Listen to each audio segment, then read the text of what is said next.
Hello everyone, welcome to sleepy classes. तो आज जो है अगेन हम लोग देखेंगे सीसैट का प्रैक्टिस सीरीज़।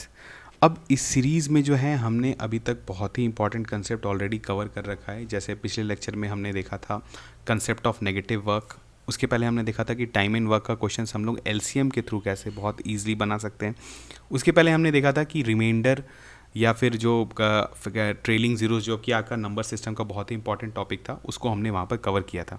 आज जो अगेन हम लोग बहुत ही क्रूशियल आप एक तरह से कह सकते हैं कंसेप्ट, जो कि आपके सीसैट के बहुत सारे क्वेश्चंस में यूज़ होता है, वह तो आज हम लोग जो देखेंगे वो है आपका बेसिकली परसेंटेज और फ्रैक्शंस। अब ये जो कंसेप्ट है ये आपका आगे आने वाले चैप्टर्स है, जैसे प्रॉफिट लॉस या फिर स्पीड डिस्टेंस एंड टाइम या सिंपल कंपाउंड इंटरेस्ट का जो क्वेश्चंस होता है, हर जगह जो है आपका ये यूज़ होता है। तो आज जो हम लोग क्या करेंगे, देखेंगे कि परसेंटेज को आप फ्रैक्शन में कैसे चेंज कर सकते हैं, ठीक है, या फ्रैक्शन को परसेंटेज में आप कैसे चेंज कर सकते हैं अकॉर्डिंग टू नीड। और ये जो है आपको बहुत जल्दी करने आना चाहिए। जैसे हमने देखा था कि एलसीएम हम कैसे जल्दी से निकाल सकते हैं, वैसे ही आपको है कि अगर आपको परसेंटेज दिया हुआ है तो आप उसको क्विकली फ्रैक्शन में कैसे कन्वर्ट कर दें, या फ्रैक्शन दिया है उसको कभी कभी परसेंटेज में भी कन्वर्ट करना पड़ता है। तो चलिए हम लोग एक एक करके देखते हैं। इसको समझने का बहुत बेसिक से हम लोग कोशिश करते हैं। अगर आप यहाँ पर एक देख रहे हैं तो आपके सामने एक सर्कल बना हुआ है। इस सर्कल के पूरे स्ट्रक्चर को आप 100% मान सकते हैं, ठीक है। अब 100% का मतलब क्या होता है कि आप बेसिकली जब भी कभी आपको बात आएगा होल या टोटल या ऑल, इस तरह का वर्ड लिखा हुआ रहता है, तो जब भी टोटल कोई भी क्वांटिटी आप ले लें वो हमेशा 100% रिप्रेजेंट करता है। जैसे कि मार्क्स, अगर आप कोई एग्ज़ाम दे रहे हैं तो उसमें जो टोटल मार्क्स होता है दैट रिप्रेजेंट 100%। अगर आपने उसका आधा मार्क्स लाया है तो आपको एक्चुअली 50% मार्क्स आया है।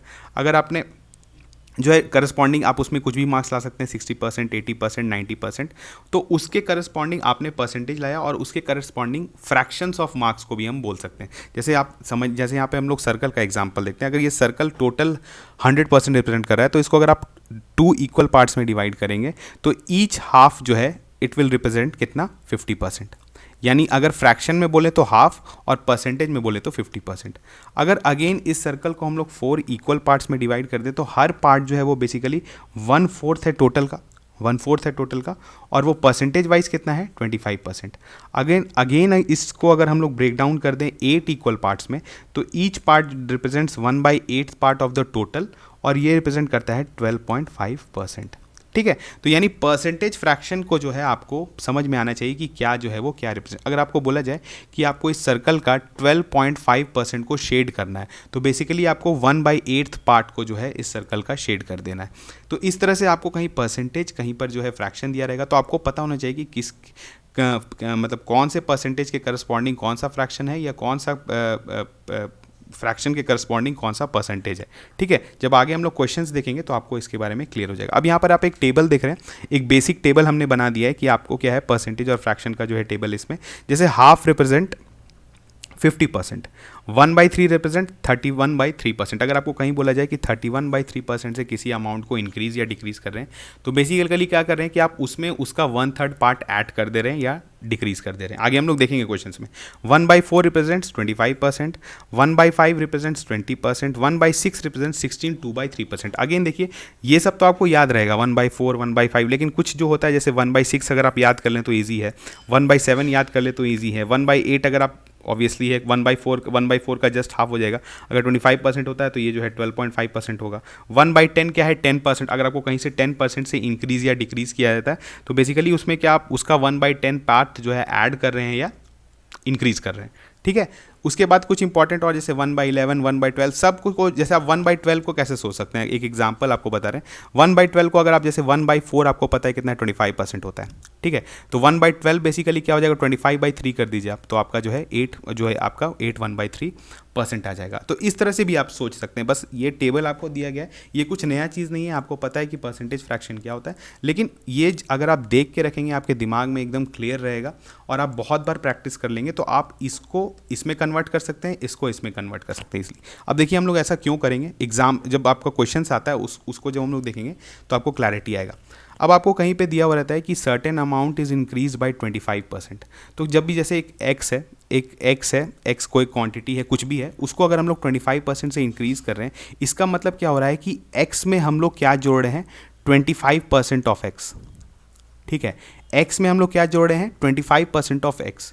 तो आपको क्या करना रहता है, जैसे हम इसको लिखेंगे एक्स को बाहर निकाल लिए 1 + 25/100, ठीक है। तो ये आपका आ जाएगा 125/100 इंटू एक्स।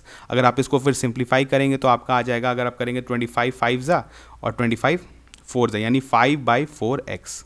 इतना लंबा स्टेप आपने किया। अब हम लोग क्या करते हैं, देखिए, अगर आपका इंक्रीज कर रहे हैं आप किसी चीज़ को 25% से, तो बेसिकली 25 के करस्पॉन्डिंग आपका रेशियो क्या होता है, अभी मतलब फ्रैक्शन क्या होता है, 1/4। तो बेसिकली आप x में क्या कर रहे हैं, x/4 ऐड कर रहे हैं, तो आपका डायरेक्टली क्या बन गया, 5/4x। तो आपको इस तरह से सोचना है, ना कि आपको परसेंटेज में जाना है। तो आपको परसेंटेज का डायरेक्टली फ्रैक्शन पता होना चाहिए। अगर चलिए जल्दी से मानिए कि अगर आप किसी भी अमाउंट जैसे x को आप डिक्रीज कर रहे हैं 20% से, तो अगर आप x को डिक्रीज कर रहे हैं 20% से, मतलब क्या कर रहे हैं आप x में x/5 माइनस कर रहे हैं, ठीक है, क्योंकि जो कि 20% क्या होता है, 1/5 फ्रैक्शन होता है, x का 1/5 फ्रैक्शन क्या हुआ, x/5। तो x में आप -x/5 करें तो आप डायरेक्टली लिख देंगे 4/5x।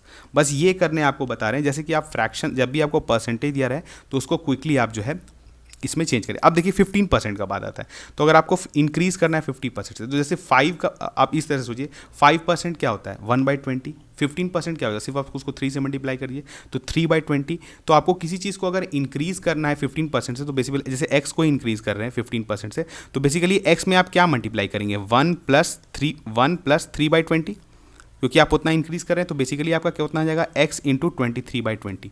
तो आप बस ये डायरेक्टली लिखना सीख जाएं, यानी x को अगर आप 23/20 इंटू एक्स कर देंगे तो ये जो हो गया increase amount.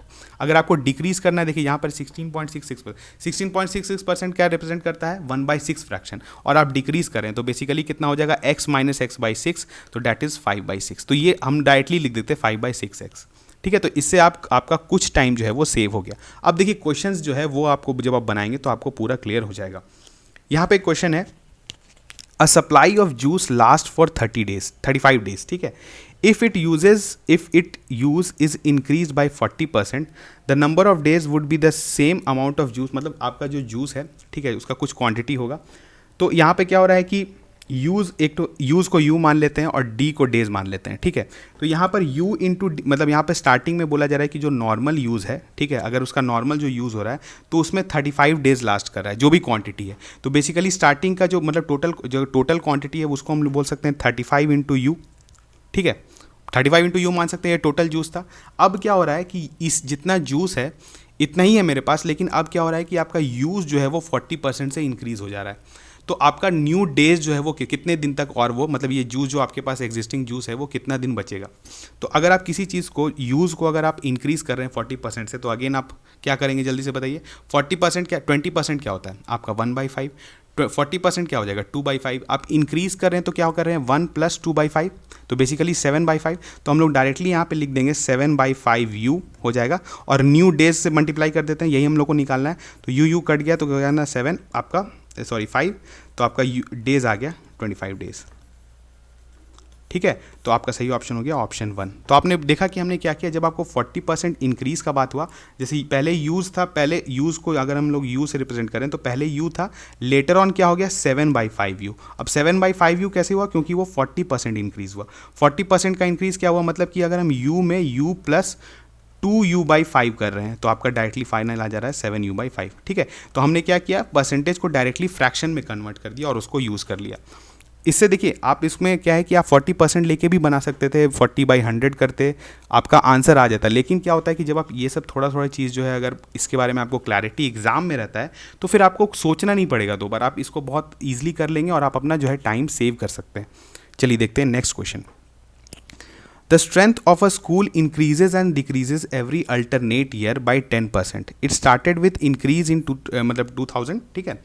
Then the strength of the school in 2003 as compared to that in, ठीक है, in 2000, मतलब आपको ऐसा बोला जा रहा है कि देखिए ये 2000 है और यहाँ से पहले चलेगा 2001, फिर 2 और फिर 3, ठीक है. तो यहाँ पर क्या हो रहा है कि इंक्रीज अल्टरनेट कर रहा है.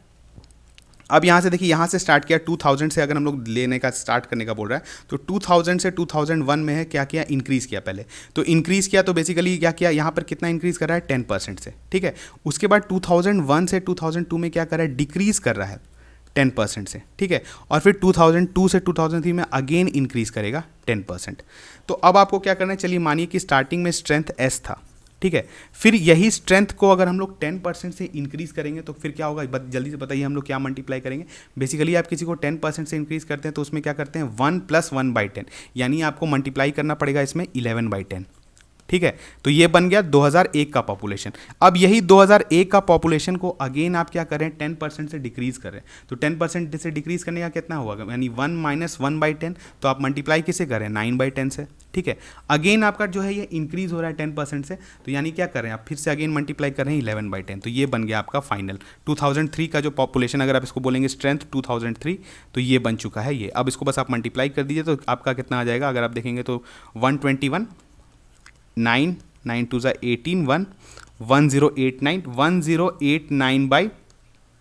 1089 यानी बेसिकली आप जो इसको इंक्रीज कर रहे हैं कितना से, अगर इसको 1089 को आप ऐसे कर लिख सकते हैं 1 + 89/1000, ठीक है। तो अब 89/1000 जो है वो कितना परसेंटेज रिप्रेजेंट कर रहा है, तो इसको सिंपली आप 100 से मल्टीप्लाई कर सकते हैं, तो आपका कितना आ जाएगा 8.9% इंक्रीज, ठीक है। क्योंकि आपका जो है ऊपर जो है ये 1 ज़्यादा था, नीचे जब भी इंक्रीज करता है तो आपका ऊपर वाला जो है पार्ट न्यूमरेटर ज़्यादा हो जाता है डिनोमिनेटर से, तो यानी आपका जो है इतना जो है फाइनली इंक्रीज हुआ। तो आप इस क्वेश्चन को ईजिली सॉल्व कर दिए। अब आपको क्या, अगर आप 10% को हर बार परसेंटेज को लिखते तो आपको जो है ज़्यादा टाइम लगता और हो सकता है आपका गलत कैलकुलेशन भी हो सकता था। इसी कारण जो है आपको ये जो है फ्रैक्शन में कन्वर्ट करना बहुत ही फिजिबल होता है। नेक्स्ट क्वेश्चन देखेंगे फिर आपको समझ में आएगा।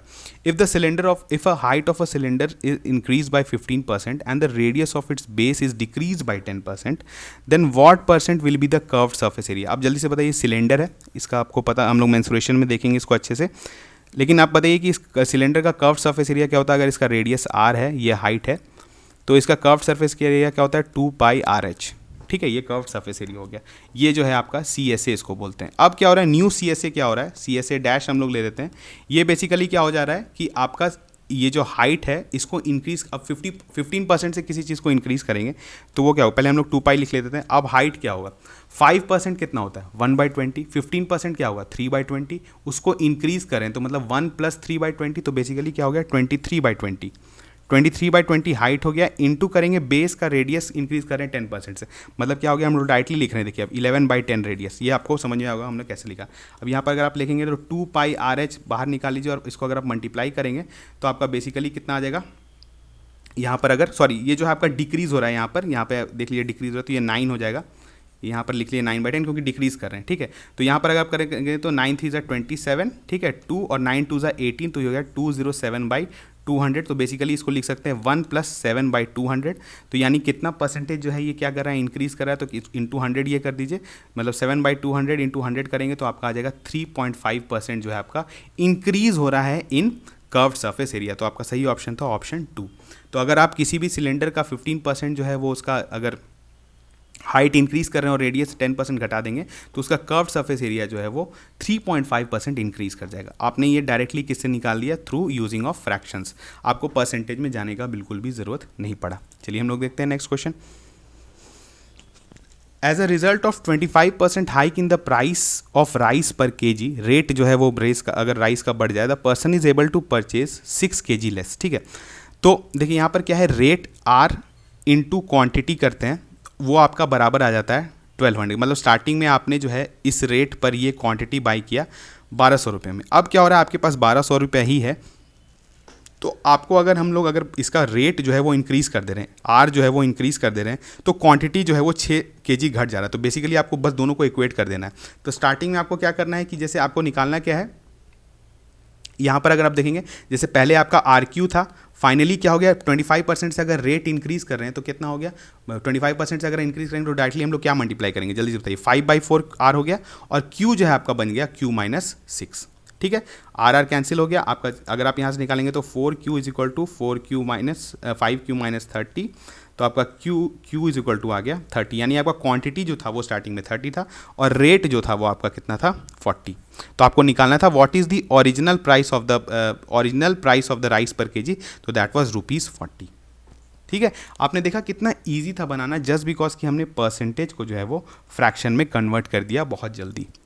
चलिए देखते हैं नेक्स्ट क्वेश्चन। अब हम लोग देखेंगे जैसे आपका जो देखिए ये जो है आपका क्वेश्चन, ये आपके CSAT में आया हुआ क्वेश्चन है और ये है 2021 1 में आया हुआ क्वेश्चन, ठीक है। तो चलिए हम लोग बनाते हैं। If the price of an article, ठीक है, price of an article is increase by 20%, अगर आप किसी आर्टिकल का प्राइस को 20% से इंक्रीज कर रहे हैं, the new price is increase by 20%, then what is the net, अच्छा यहाँ पे क्या है, the price of an article is, sorry सबसे पहले इसको डिक्रीज कर रहा है, decrease by 20% and then the new price is increase by 25%, मतलब पहले जो है ये 20% से डिक्रीज कर रहा है और फिर जो है इसको 25% से इंक्रीज कर रहा है। तो स्टार्टिंग का प्राइस को P मान लेते हैं, अगर 20% से डिक्रीज कर रहा है तो मतलब क्या कर रहा है, उसमें 1 माइनस 1/5 कर रहा है, तो बेसिकली क्या मल्टीप्लाई करेंगे 4/5।